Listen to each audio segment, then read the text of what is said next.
Hello guys, so this is chapter number 5 that is natural vegetation and wildlife.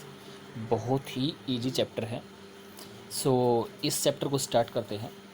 So have you observe the type of trees, buses, grasses and birds in the fields and park in and around your school. क्या आपने notice किया है trees को, buses को, grass को, birds को और park आपके आसपास और आपके स्कूल में? आर दे सिमिलर और देर आर वेरिएशन? क्या वो सेम है या उनमें कोई डिफरेंस है? India being a vast country, you can imagine the type of bioforms available throughout the country. India एक बहुत बड़ी कंट्री है and what kind of bioforms are available in India, you must know it. So we will discuss that what kind of bioforms and कितने plant species and कितने animal species we have in our country. So in our country, India is one of the 12 mega diversity country in the world. 12वीं सबसे बड़ी mega diversity country है पूरे world में. And with about 4700 plant species in India occupy the 10th place in the world. 47,000 plant species हैं जिसमें हमारा 10वां स्थान है and fourth in the Asia in the plant diversity. So हमारे देश में इतनी बड़ी प्लांट डाइवर्सिटी है कि पूरे वर्ल्ड में 10th नंबर है और एशिया में 4th नंबर है. There are about 15,000 flowering plants. 15,000 flowering plants हैं जो कि पूरे वर्ल्ड का टोटल 6% फ्लावरिंग प्लांट है. मतलब पूरे वर्ल्ड का 6% तो हमारे देश में ही होता है. The country has many non flowering plants such as ferns, algae, fungi. तो ऐसे भी हैं जो नॉन फ्लावरिंग प्लांट्स हैं जैसे फर्न हो गया, अलगी हो गई, फंगी होगी. So India has approximately 90,000 species of animal as well as rich variety of fishes in its fresh and marine waters.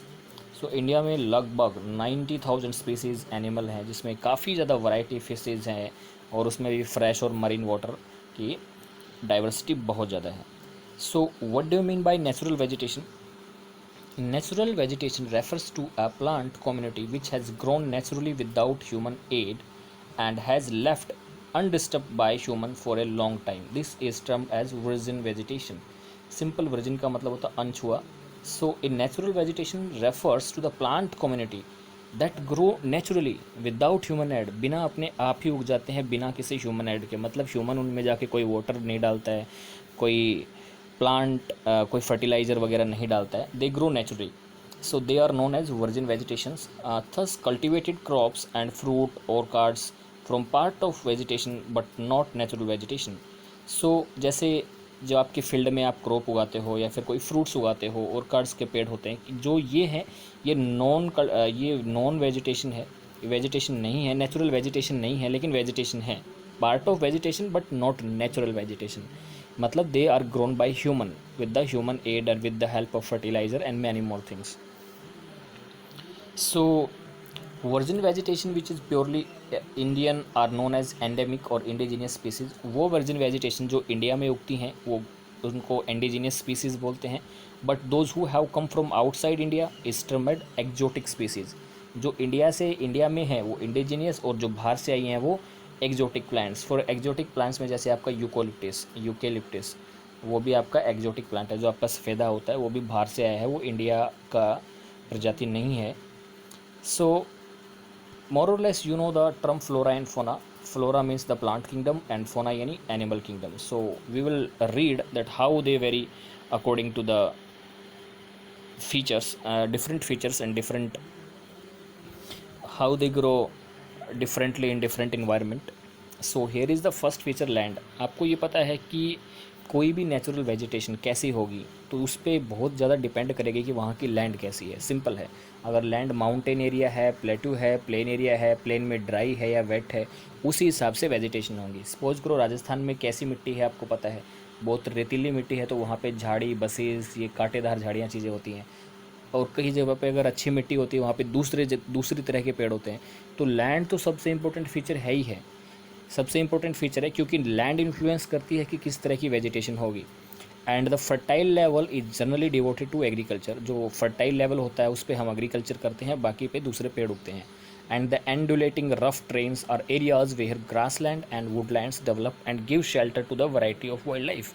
सो जो रग्ड टेफोग्राफी होती है, जो रग्ड ट्रेन होती है, रफ ट्रेन होती हैं, वहाँ पे ग्रासलैंड होते हैं या फिर वुडलैंड होते हैं, जंगल होते हैं, और वो बहुत सारे वाइल्ड लाइफ वैरायटी को सहारा देते हैं, शेल्टर देते हैं.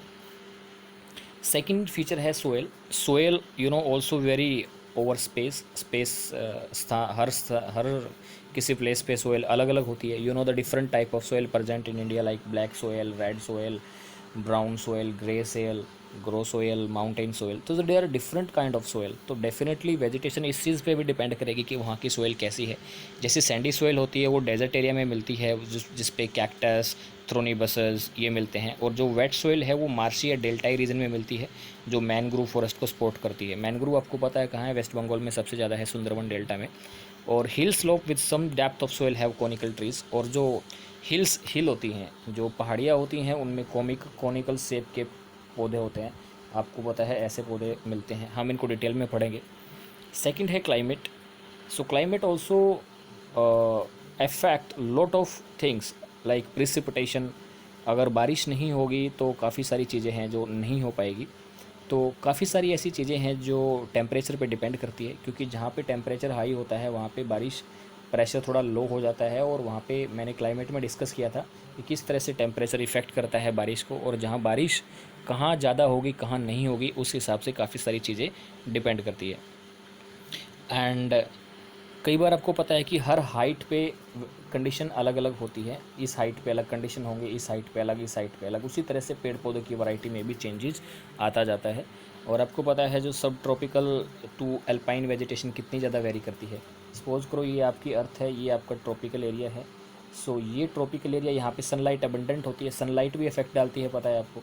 तो यहाँ पे अलग तरह के पेड़ होंगे। ये टेम्परेट रीजन है, यहाँ पे अलग तरह के पेड़ होंगे, ये भी टेम्परेट रीजन है। और ये टुंड्रा है, यहाँ पे इतनी ज़्यादा सनलाइट नहीं पहुँच पाती है, तो यहाँ पे अलग तरह के वेजिटेशन होंगे। आपको पता है sunlight also affect in the vegetation. क्यों? क्लोरोफिल फॉर्मेशन होती है।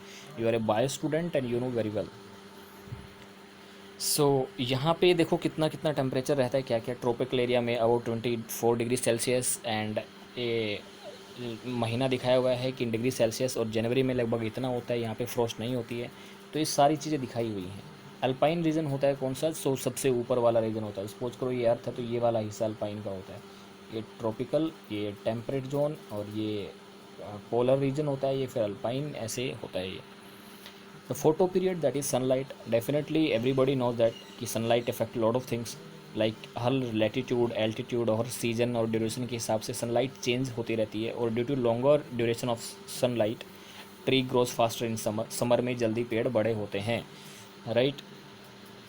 एंड आपने बहुत बार एक छोटा सा एक्सपेरिमेंट करके देखा होगा कि आपने 10th class, I don't remember the which class, but एक ऐसा डायग्राम दिया हुआ है। यहाँ पे एक पेड़ पौधा लगा हुआ है, और ये बाहर सन की तरफ जो पेड़ झुका हुआ है, जो बाहर सनलाइट में है वो ज़्यादा बढ़ रहा है, और जो डार्क में रखा है वो कम बढ़ रहा है, राइट। इसका मतलब क्या है? सनलाइट काफ़ी ज़्यादा अफेक्ट करती है कि कहाँ पे कौन सा ज़्यादा पेड़ होंगे, कौन से पेड़ नहीं होंगे। And precipitation, another reason precipitation simple मतलब बारिश। सो इंडिया में जनरली जो साउथ वेस्ट मानसून बारिश लेके आता है, जून और सितंबर बारिश का महीना होता है। बाद में नॉर्थ ईस्ट मानसून रिट्रीट करता है। तो जहाँ पे हैवी रेनफॉल होती है वहाँ पे काफ़ी ज़्यादा डेंस फॉरेस्ट होते हैं एज़ कम्पेयर टू वहाँ जहाँ लेस रेनफॉल होती है। जैसे एक क्वेश्चन भी दिया है, why the eastern slope of the western Ghat covered with thick forest not the eastern slope. Why the, देखो ये आपका पेनिनसुलर प्लेटू है। Why the western slope of the western Ghat, ये आपका वेस्टर्न घाट है और ये आपका ईस्टर्न घाट है। तो कह रहा है वेस्टर्न स्लोप, ये वाली स्लोप में ज़्यादा पेड़ क्यों होते हैं as compare to eastern slope. Simple है, आप बताओगे सर यहाँ पे बारिश ज़्यादा होती है as compare to this area. क्यों? क्योंकि तो यहाँ पे पहाड़ होने की वजह से ये वाला एरिया है वो रेन शेडो जोन में पड़ जाता है, जिसके कारण इस साइड ही बारिश अच्छी खासी होती है, जिसके कारण यहाँ पे पेड़ पौधे काफ़ी ज़्यादा उगते हैं। इसलिए वेस्टर्न घाट काफ़ी हरा है western side. So have you ever thought as to why forest are important for human being. आपको पता है आपके लिए फॉरेस्ट क्यों इंपॉर्टेंट है? बिल्कुल, you know very well that forest are renewable resource, play major role in enhancing the quality of environment. They modify local climate, control soil erosion, regulate stream flow, support a variety of industries, provide livelihood for many communities, and offer panoramic and scenic view of recreation. तो आपको काफ़ी ज़्यादा ऐसी beauty provide करवाते हैं कि बड़े बड़े पहाड़ होते हैं, बड़े बड़े फॉरेस्ट एरिया होते हैं, आपको देखने में मज़ा आता है, और काफ़ी ज़्यादा लोगों को लाइवलीहुड सपोर्ट करता है, और लोकल क्लाइमेट को अफेक्ट करता है। और definitely you know that this also control the wind force, temperature, that's why cause rainfall. So काफ़ी सारी चीज़ें करता है। Also it provide humus to the soil, simple manure. और shelter to the wild life, forest में बहुत सारे जंगली जानवर रहते हैं तो उनका घर भी होता है forestry. India's natural vegetation has undergone many changes due to several factors such as growing demand of cultivated land. India का जो फॉरेस्ट है काफ़ी ज़्यादा चेंज हो गया है। क्यों? क्योंकि जैसे जैसे अर्बनाइजेशन बढ़ता जा रहा है, पेड़ कटते जा रहे हैं, पेड़ कटते जा रहे हैं, उसके जगह नई नई बिल्डिंग्स बनती जा रही हैं।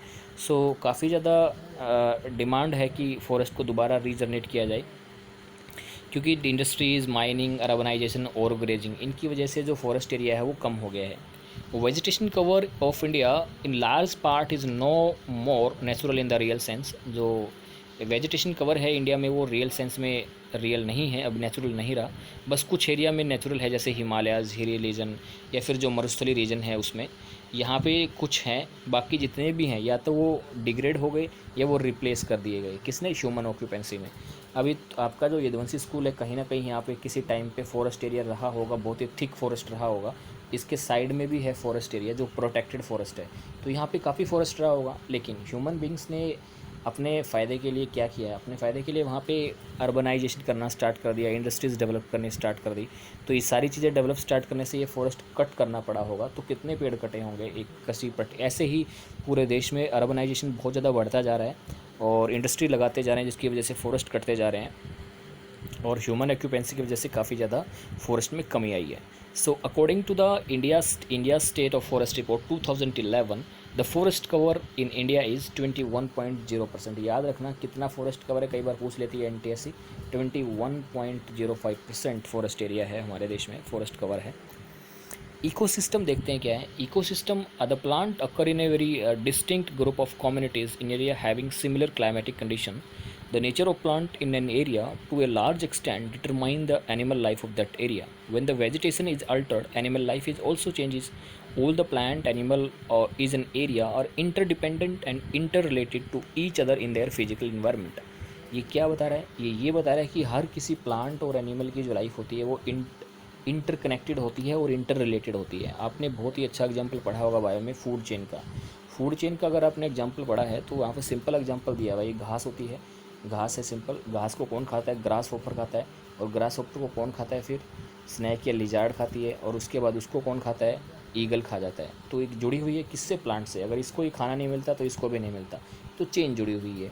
दूसरा, जैसे नेचुरल ये कोई ग्रास है, ग्रास को हिरन खा गया, डियर खा गया, डियर को शेर खा गया, शेर को फिर वो मर गया तो ईगल या फिर डिकम्पोज होके फिर से रीजनरेट होता है। तो बहुत सारी फूड चेन आपने पढ़ी है। और फूड वेब, ये दोनों इंटर रिलेटेड हैं, काफ़ी ज़्यादा इंटर रिलेटेड और इंटरडिपेंडेंट है। उसी तरह हमारी एनिमल लाइफ और प्लांट लाइफ काफ़ी ज़्यादा फ़र्क डालती है। अगर प्लांट लाइफ में चेंज आएगा तो डेफिनेटली एनिमल लाइफ में चेंज आना ही आना है। So thus forming an ecosystem, so ये इकोसिस्टम फॉर्म करते हैं।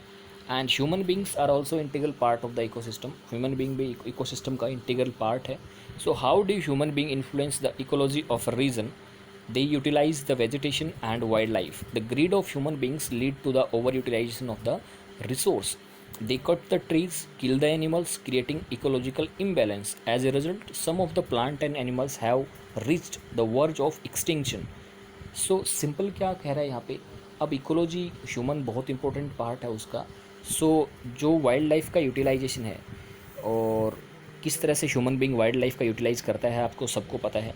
सो ह्यूमन की ग्रिड इतनी ज़्यादा बढ़ गई है कि ओवर यूटिलाइजेशन करना स्टार्ट कर दिया है रिसोर्स का, जिसके चलते वो पेड़ों को काटता है, जानवरों को मारता है और इससे कारण इकोलॉजिकल इम्बैलेंस क्रिएट होता है, जिसकी वजह से काफ़ी सारी ज़्यादा प्रॉब्लम होती है। और प्लांट और एनिमल्स के बहुत सारी ऐसी वैरायटी है जो एक्सटिंक्शन यानी ख़त्म होने के कगार पे आ जाती है वो। So do you know that a very large ecosystem on land having distinct type of vegetation and animal life is known as biomes?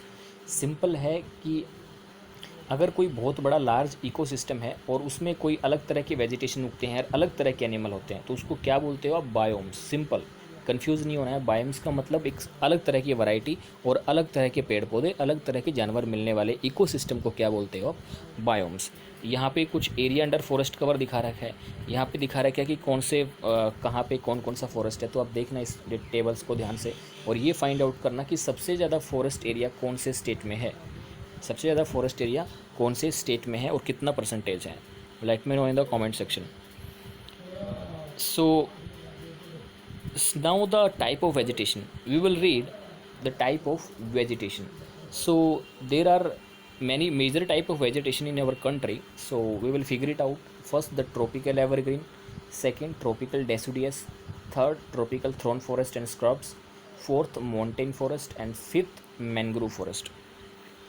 अब देखते हैं tropical evergreen forest. Tropical area आपको पता होना चाहिए. ये अगर अर्थ है तो ये आपका 0 डिग्री है. ये यहाँ से 23.5 degree north and 23.5 degree south.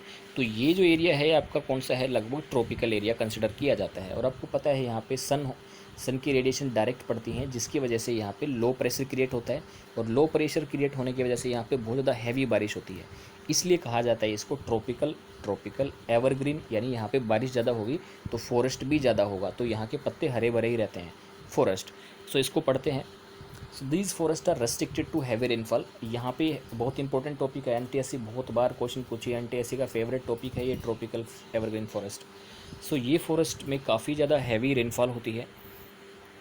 And ये कहाँ पे मिलता है, जनरली वेस्टर्न घाट और island of Lakshadweep, Andaman Nicobar, upper part of the Assam and Tamil Nadu coast. याद रखनी है ये कहाँ पे मिलता है. जनरली वहाँ मिलता है जहाँ पे बारिश ज़्यादा होती है. देखो यहाँ पे कितना बढ़िया दिखाया गया है इन्होंने. ये इतना थिक फॉरेस्ट होता है कि इसमें जैसे पहले बड़े बड़े पेड़ होते हैं, ऊपर बड़े बड़े पेड़ होते हैं, फिर छोटे पेड़ होते हैं, फिर नीचे झाड़ियाँ होती हैं, फिर श्रब्स होती हैं काफ़ी सारी. हर हाइट पे और हर लेयर इनकी अलग अलग होती है. हर लेयर वेल डिफाइंड होती है. और जनरली ये बहुत ही अच्छा दिया हुआ है कि कौन से एरिया में ट्रॉपिकल एवरग्रीन फॉरेस्ट है, कौन से में डेसिडियस है, कौन से में माउंटेन है, कौन से में मैंग्रोव है, और कौन से में ट्रॉपिकल थॉर्न फॉरेस्ट है. देखो आपको जो ट्रॉपिकल एवरग्रीन फॉरेस्ट है, देखो ये केरला कोस्ट पे मिलेगा. यहाँ पे काफ़ी बारिश होती है. दूसरा आपको मिलेगा कहाँ पे, ये इस वाले रीजन में, राइट. यहाँ पे आपका ये, और ऊपर दूसरा जो आपको मिलेगा ये जैसे ये जो ट्रॉपिकल डेसिडियस फॉरेस्ट है, देखो कितना बड़ा एरिया है. तो इंडिया में सबसे ज़्यादा फॉरेस्ट ट्रॉपिकल डेसिडियस फॉरेस्ट होता है. एंड माउंटेन फॉरेस्ट यानी माउंटेन में मिलता है जनरली. ये देखो यहाँ पे माउंटेन एरियाज़ में है. एंड दूसरा है मैंग्रोव फॉरेस्ट आपको यहाँ पे डेल्टा रीजन में मिलेगा. डेल्टा रीजन में देखो यहाँ पे मिलेगा generally mangrove forest. And tropical thorn forest simple आपको मिलेगा राजस्थान वाले एरिया में, ये वाले एरिया में, और कुछ इस हिस्से में मिलेगा. तो ये आप इस मैप को अच्छे से ध्यान में रखना, और मैप को अपने होमवर्क वाली कॉपी है उसमें भरना भी इस मैप को. सो हम पढ़ रहे थे ट्रॉपिकल एवरग्रीन फॉरेस्ट. तो यहाँ पे जो एरिया है वो वहाँ उगते हैं जहाँ पे 200 सेंटीमीटर से ज़्यादा बारिश होती है. और यहाँ के जो पेड़ हैं, इस एरिया के जो पेड़ हैं, लगभग 60 मीटर हाइट तक जाते हैं, लगभग उससे ज़्यादा भी. और ये रीजन है ये थ्रू आउट वार्म रहता है और वेट रहता है. सो यहाँ पे अलग तरह की वैरायटीज़ मिलती हैं. ट्रीज़ मिलते हैं, श्रब मिलते हैं, क्रीपर्स यानी बेल, हर्ब्स, हर तरह के मल्टी लेयर्ड स्ट्रक्चर होता है, हमने पहले भी देखा था. और इनके जो पेड़ होते हैं उनका कोई डेफिनेट टाइम पीरियड नहीं होता कि ये पत्ते शेड करेंगे, मतलब पतझड़ आएगी इनमें, ऐसा कोई डेफिनेट टाइम पीरियड नहीं होता. सो एज सच इसलिए पतझड़ का कोई सीज़न नहीं होता, हमेशा पत्ते होते ही हैं लगभग. इसलिए इसको क्या कहा जाता है, एवरग्रीन फॉरेस्ट. यहाँ की कुछ इंपॉर्टेंट वैरायटीज़ हैं, ये ध्यान में रखनी है. कौन कौन सी इंपॉर्टेंट वैरायटी हैं इस फॉरेस्ट की. सो इबोनी, महागुनी, रोजवुड, रबड़, सिचोना. रबड़ बहुत बार पूछा है एनटीएससी ने, so make sure you remember this रबड़. और कौन कौन से जानवर मिलते हैं, ऑलमोस्ट हर तरह के जानवर मिलते हैं इसमें. जो भी देखोगे आप, elephant, monkey, lemur, deer, one horn rhino Assam में मिलता है, वेस्ट बंगाल में मिलता है, और काफ़ी birds, bats, sloth, scorpion, snails, हर तरह की चीज़ें, हर तरह के जानवर इसमें पाए जाते हैं. जैसे अमेजन का फॉरेस्ट एरिया है, उसमें काफ़ी ज़्यादा सब कुछ मिलता है. आपको पता है कितना डीप और कितना डार्क है वो Amazon forest. So you can easily identify lot of animals and plant varieties over there. Second variety है आपका ट्रॉपिकल डेसिडियस फॉरेस्ट. देखो ट्रॉपिकल डेसिडियस फॉरेस्ट है वो सबसे ज़्यादा फॉरेस्ट है इंडिया का, most wide spread forest in India. और इनको मॉनसून फॉरेस्ट भी कहा जाता है, याद रखना. और ये वहाँ होते हैं जहाँ पे 200 से 70 सेंटीमीटर की बारिश होती है, right. And trees of this forest type set their leaves for about 6 to 8 week in the dry summer. और ड्राई समर के महीने में ये अपने पत्ते गिरा देते हैं लगभग 6 से 8 वीक में. On the basis of availability of water, these forests are further divided into moist and dry forest. भाई कितना पानी है कितना नहीं, उसके हिसाब से ये जो डेसिडियस फॉरेस्ट है, ये डेसिडियस फॉरेस्ट है, इसको दो भागों में बांट देते हैं. किसमें, वेट यानी मोइस्ट और ड्राई डेसिडियस. तो तो फॉर्मर यानी जो वेट डेसिडुअस जहाँ पे 200 से 100 सेंटीमीटर के बीच में बारिश होती है वो क्या होते हैं, वेट डेसिडुअस फॉरेस्ट, राइट। और जहाँ पे 100 से 70 सेंटीमीटर के बीच बारिश होती है, यानी 200 से 100 वेट डेसिडुअस एंड 100 से 70 ड्राई डेसिडुअस फॉरेस्ट। इनकी देखते हैं कौन कौन सी वैरायटी कौन कौन से में क्या क्या मिलती है। तो जो वेट डेसिडुअस फॉरेस्ट है वो 200 से 100 सेंटीमीटर की बारिश में एग्जिस्ट करते हैं। ये जनरली नॉर्थ ईस्टर्न स्टेट यानी foot hills of Himalaya, Jharkhand, west Bengal, Chhattisgarh में मिलते हैं। और also on the eastern slope of western Ghat, eastern slope of the western Ghat, ये वेस्टर्न घाट है, ये वेस्टर्न स्लोप होगी, ये ईस्टर्न स्लोप होगी, ये वेस्टर्न स्लोप और ये ईस्टर्न स्लोप। तो इस साइड ये फॉरेस्ट मिलते हैं जनरली, इस साइड तो ट्रॉपिकल एवरग्रीन फॉरेस्ट मिलते हैं और इस साइड ट्रॉपिकल डेसिडुअस फॉरेस्ट। यहाँ पे कौन कौन से पेड़ होते हैं, यहाँ पे जो पेड़ होते हैं वो बबूल, साल, शीशम, सैंडलवुड, कैर, कुसुम, अर्जुन, मलबरी। अगर आपको एक कोई भी पेड़ देखना है तो गूगल पे जाके आप टाइप करना शीशम, आपको पता चल जाएगा शीशम क्या होती है। शीशम वैसे भी घरों में होती है। अगर आपको देखना है कुसुम का पेड़ कैसा होता है तो टाइप करना कुसुम इन गूगल, आपको इमेज मिल जाएगी। और इस फॉरेस्ट का सबसे डोमिनेंट फॉरेस्ट कौन सा है, टीक। हमेशा याद रखना teak is the most dominant forest. Teak के बहुत बड़े बड़े पत्ते होते हैं। जिसने टीक का पेड़ नहीं देखा वो मेरे घर आ जाए, हमारे घर में है टीक का पेड़। एंड ड्राई डेसिडुअस फॉरेस्ट वहाँ होता है जहाँ पे रेनफॉल 100 से 70 सेंटीमीटर के बीच होती है। जनरली ये कहाँ होती है, जनरली बिहार, उत्तर प्रदेश। और यहाँ पे जो ओपन स्ट्रेचेस में जो पेड़ मिलते हैं वो टीक के, साल के, पीपल, नीम उगते हैं यहाँ पे। और यहाँ पे काफ़ी ज़्यादा रीजन को ग्रेजिंग के लिए भी यूज़ किया जाता है, ये देखो। और यहाँ पे जो कॉमन एनिमल पाए जाते हैं वो tiger, lion, pig, deer, elephant और काफ़ी ज़्यादा variety of birds, lizard, snake, tortoise, काफ़ी ज़्यादा चीज़ें ये मिलती हैं। लगभग हर तरह के एनिमल याद करने की ज़रूरत नहीं है आपको कौन सा कहाँ मिलता है, but you need to remember the type of forest and their variety कौन सी। जैसे आपसे पूछा जाए महागुनी कहाँ मिलता है तो आपको पता होना चाहिए ट्रॉपिकल एवरग्रीन फॉरेस्ट में मिलता है। अगला है आपका थ्रोन फॉरेस्ट एंड स्क्रब्स। तो थ्रोन फॉरेस्ट एंड स्क्रब वहाँ मिलते हैं जहाँ पे 70 सेंटीमीटर से भी कम बारिश होती है। ये इसमें थ्रोनी ट्रीज़ एंड बसीज रहते हैं और ये जनरली नॉर्थ वेस्टर्न पार्ट में मिलते हैं। जनरली हमने देखा था किस तरह राजस्थान, गुजरात, मध्य प्रदेश, छत्तीसगढ़, उत्तर प्रदेश, हरियाणा यहाँ पे मिलता है। और यहाँ के जो मेनली जो प्लांट होते हैं वो एकासियस, पाम्स, यूफोरबाइस, कैक्टिस, ये मेन प्लांट होते हैं। सिंपली यहाँ पे एक चीज़ समझो, ये जो थ्रोन फॉरेस्ट होते हैं ये झाड़ी जैसे बेर, बबूल, कैक्टस, और इनकी जो तना होता है वो काफ़ी ज़्यादा मोटा होता है। जैसे आपने कैक्टस का तना देखा वो काफ़ी ज़्यादा मोटा होता है। वो क्योंकि वो जो लीव्स होती है वो जनरली ग्रीन रहती है और यहाँ पे वाटर स्टोर करके वो रखता है। प्लस इसको कांटे होते हैं, क्यों, पानी को स्टोर करने के लिए कांटे होते हैं। और जब भी पानी की ज़रूरत नहीं होती तो पत्ती अपनी छोड़ देता है ताकि इवेपोरेशन को मिनिमाइज कर सके। तो ये जनरली ये है, ये एरिड रीजन में रहते हैं। और एक खासियत और होती है इन पेड़ की, जो भी ये पेड़ होते हैं तो इनकी जो जड़ें होती हैं ये काफ़ी ज़्यादा डीप होती हैं। क्यों, ये पानी खींचने के लिए काफ़ी ज़्यादा डीप जड़ें होती हैं। इसलिए कई बार आपने अपने गांव में अगर कीकर को देखा होगा तो कीकर की जड़ें बहुत डीपली रूटेड होती हैं। क्यों, क्योंकि वो पानी को खींचने के लिए होती है, ग्राउंड वाटर को। वैसे तो उनको पानी मिलता नहीं है क्योंकि ड्राई एरिया में ये उगते हैं। तो कई बार देखा होगा अपने जड़ों को काटना पड़ता है, काफ़ी मशक्क़त लगती है किसी भी कीकर को काटने में। So these are the thorn forest. ये जनरली हमारे साइड जितने भी पेड़ हैं, जाटी, कीकर, बेर, ये सारे थ्रोनी फॉरेस्ट हैं। एंड यहाँ पे आपको पता है किस तरह के जानवर मिलते हैं अपने यहाँ पे, चूहे, rabbit, fox, wolf, horse, camel, ऊँट वगैरह, ये सारी चीज़ें हमारे यहाँ पे मिलते हैं। सेकंड है माउंटेन फॉरेस्ट। माउंटेन फॉरेस्ट वो होता है जो माउंटेन एरिया में मिलता है। और ये जैसे आपको पता है यहाँ पे ऐसे सपोज करो यहाँ पे हाइट बढ़ती हुई जाती है तो यहाँ पे अलग वैरायटी के पेड़ होंगे, यहाँ पे अलग वैरायटी के पेड़ होंगे, यहाँ पे अलग वैरायटी के पेड़ होंगे। क्योंकि हाइट के हिसाब से मिट्टी, टेम्परेचर, क्लाइमेट सब चीज़ों का चेंज होता है, जिसकी वजह से वेजिटेशन में भी फ़र्क आता है। तो ये जो नेचुरल वेजिटेशन है ये काफ़ी ज़्यादा, आपको ये समझ लो ट्रॉपिकल से टुंड्रा। ट्रॉपिकल यानी सनलाइट जहाँ पे बहुत ज़्यादा होती है, टुंड्रा मतलब जहाँ पे सनलाइट इतनी ज़्यादा नहीं होती है, वहाँ पे वेजिटेशन काफ़ी ज़्यादा स्पार्स होती है और इवनली नहीं होती है। सो वेट टेम्परेट फॉरेस्ट यानी अगर 1000 से 2000 मीटर की हाइट पे देखोगे तो आपको वेट टेम्परेट फॉरेस्ट मिलेंगे और जिसके पत्ते काफ़ी ज़्यादा बड़े होते हैं, जैसे ओक हो गया, कैशूनट हो गया, काजू का पेड़ हो गया। एंड बिटवीन 1500 से 3000 मीटर के बीच में टेम्परेट फॉरेस्ट मिलेंगे, जिसमें पाइन, देवदार, सिल्वर फिर, स्प्रॉस, सिडार, इस तरह के पेड़ मिलेंगे। and these forests cover mostly in the southern slope of the Himalayas, places having high altitude in the southern and northeast India. तो ये जनरली वहाँ होते हैं जहाँ पे एल्टीट्यूड काफ़ी ज़्यादा हाई होता है नॉर्थ ईस्ट इंडिया में और सदर्न एरिया में भी.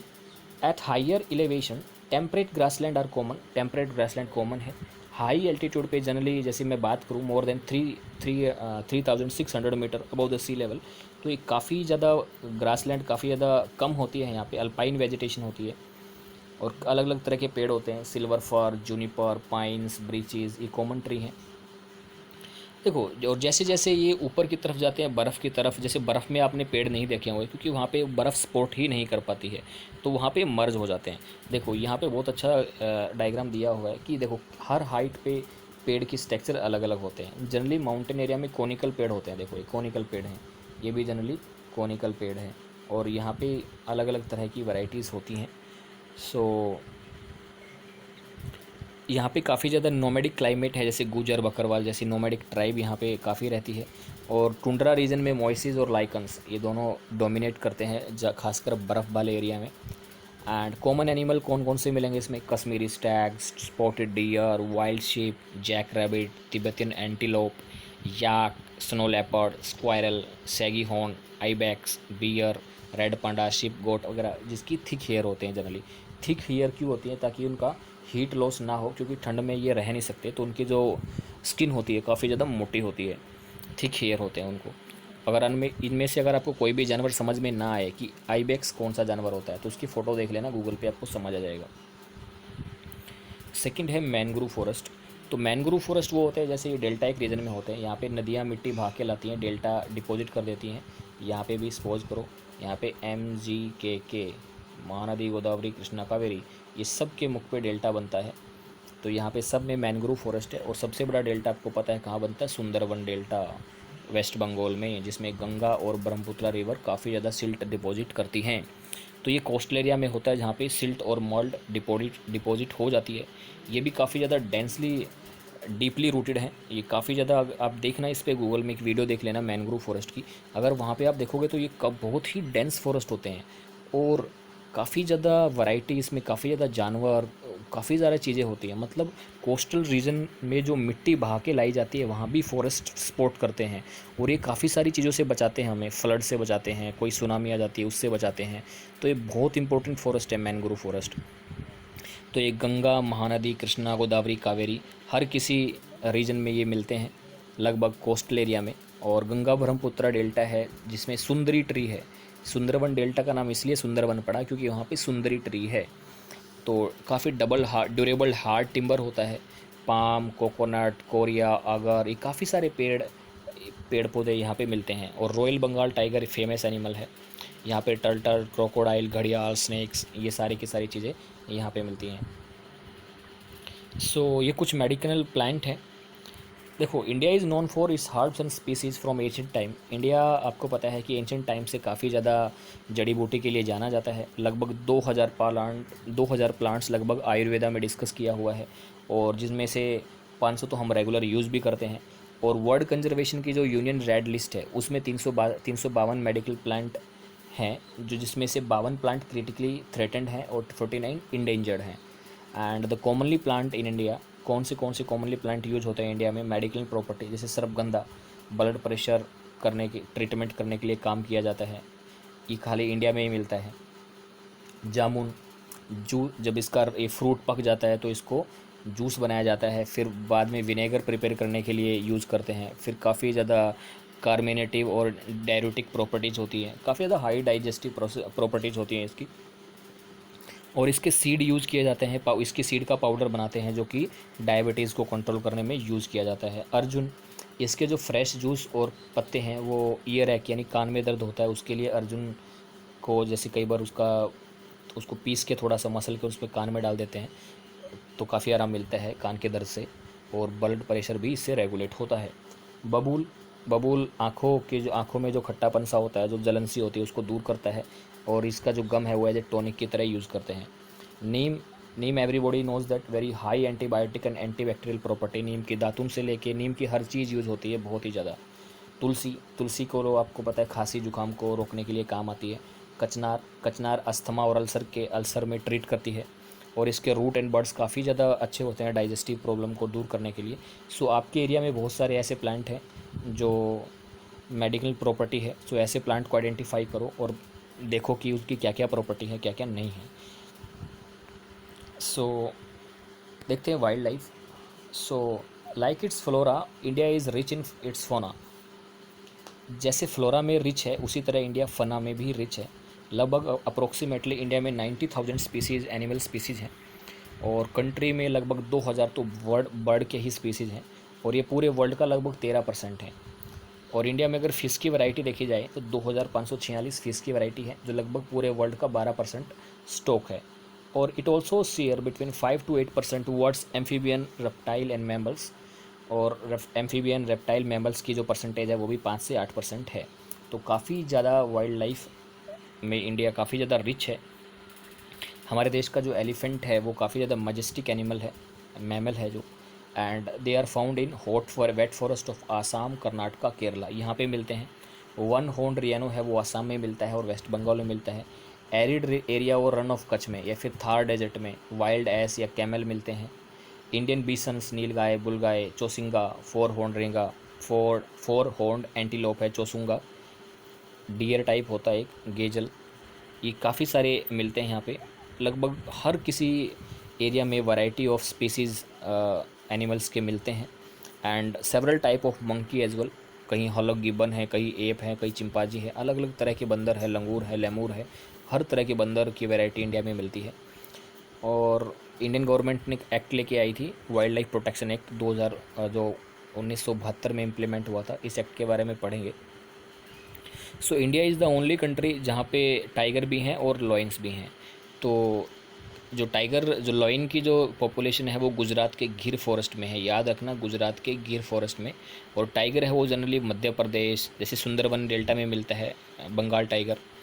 लेपर्ड भी काफ़ी कैट की फैमिली है, सारी की सारी कैट की फैमिली हैं, lion, tiger, leopard, puma, jaguar, right, cat, these are the family of cat.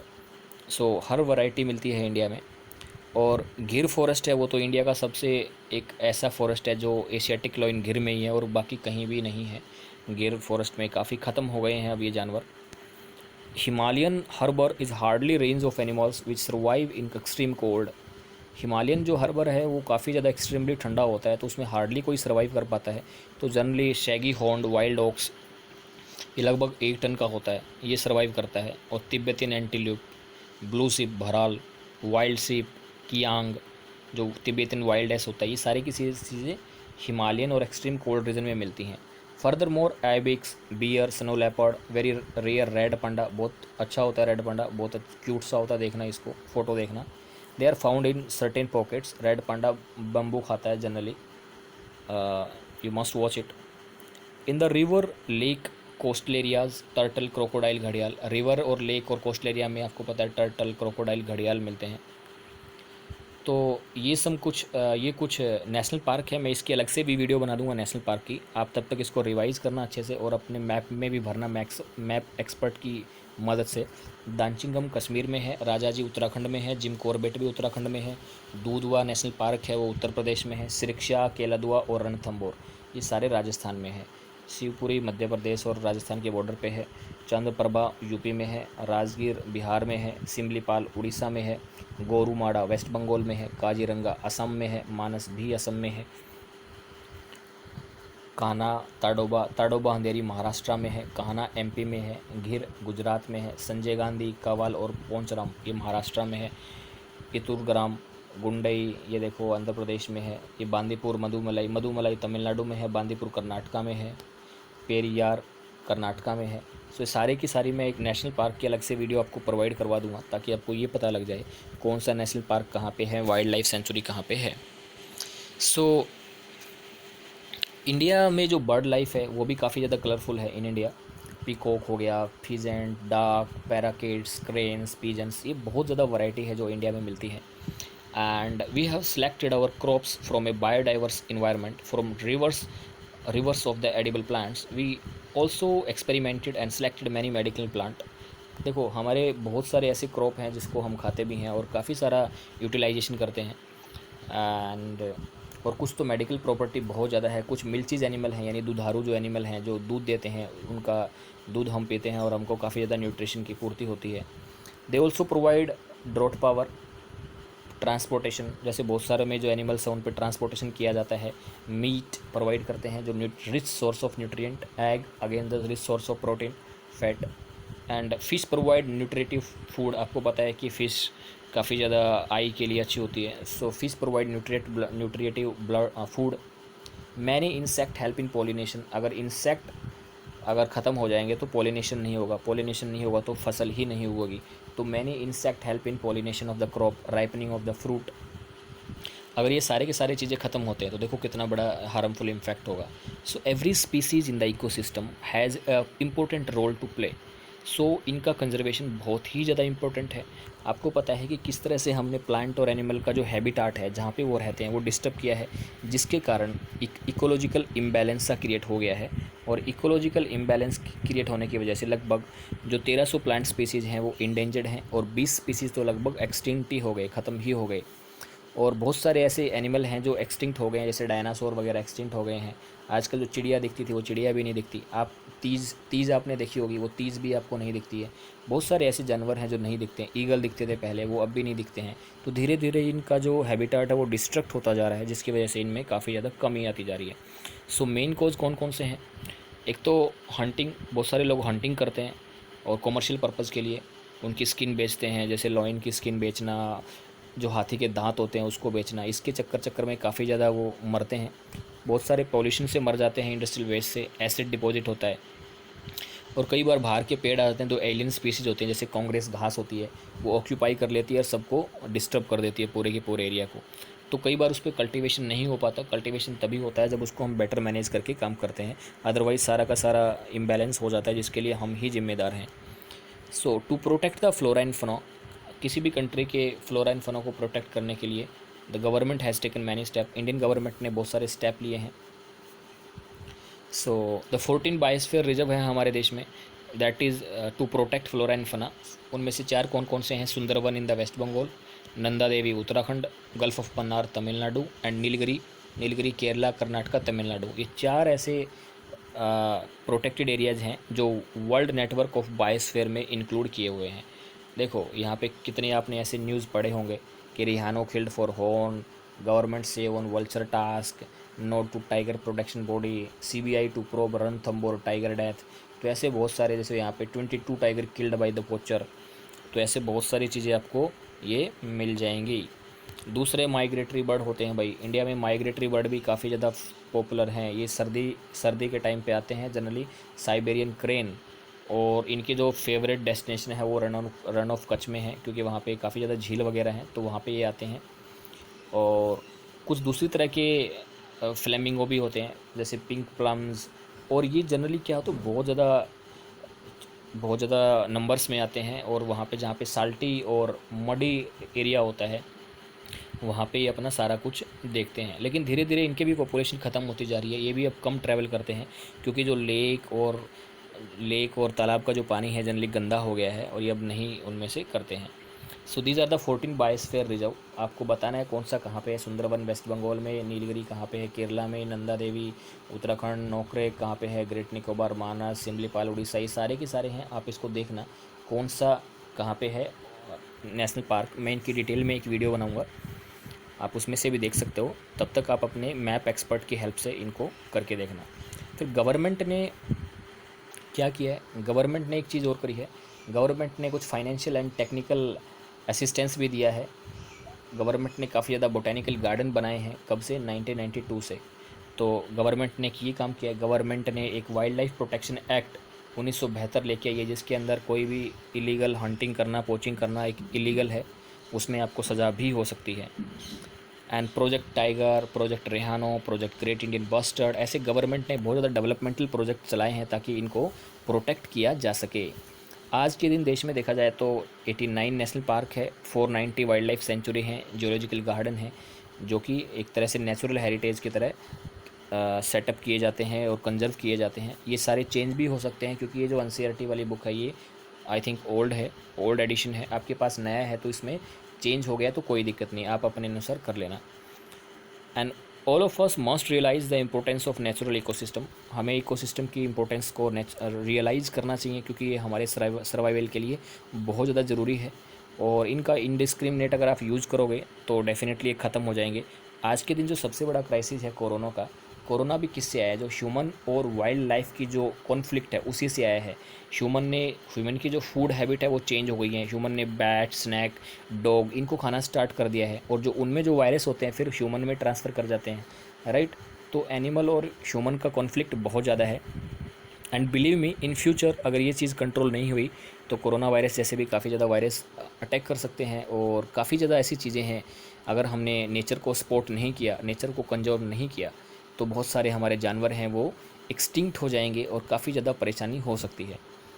Okay, so to which one of the following type of vegetation does rubber belong? रबड़ कौन सी variety से belong करता है? बताया था मैंने, ट्रॉपिकल एवरग्रीन। छिछोना कौन से एरिया में होता है? किस एरिया में होता है छिछोना? तो देखना है 100 centimetre tree. In which of the following state Simlipal बताया मैंने, Orissa. In which of the following biosphere reserve is not included in the world network of biosphere? Gulf of Mannar है, नंदा देवी है, नीलगिरी है, मानस नहीं है। आपने 4 बायोस्फीयर रिजर्व पढ़े थे, उसमें मानस नहीं है। बहुत आसान सा चैप्टर है, आप इसको पढ़ना। सिंपल डेफिनेशन है। डिफाइन एन इकोसिस्टम, क्या होता है इकोसिस्टम? ऐसे कौन कौन से फैक्टर होते हैं जो प्लांट और एनिमल की डिस्ट्रीब्यूशन में मदद करते हैं? बायो रिजर्व क्या होता है? 2 एग्जाम्पल दो। Name any 2 animal having habitat tropical and mountain type of vegetation. Mountain और ट्रॉपिकल में कौन कौन से एनिमल रहते हैं? फ्लोरा एंड फना क्या होता है? Tropical evergreen and deciduous forest क्या होते हैं? इंडिया में किस किस तरह की डिफरेंट टाइप ऑफ वेजिटेशन मिलती है एल्टीट्यूड के हिसाब से? प्लांट और एनिमल क्यों इंडेंजर्ड हैं? और इंडिया में why India has a rich flora and fauna heritage. So बहुत ही ईजी चैप्टर है, मैप ध्यान से भरना। और कोई भी प्रॉब्लम आए so let me know in the comment section और व्हाट्सअप में। और if you have any problem regarding any topic, then let me know. Till then, enjoy your study. Have a good day. Thank you very much.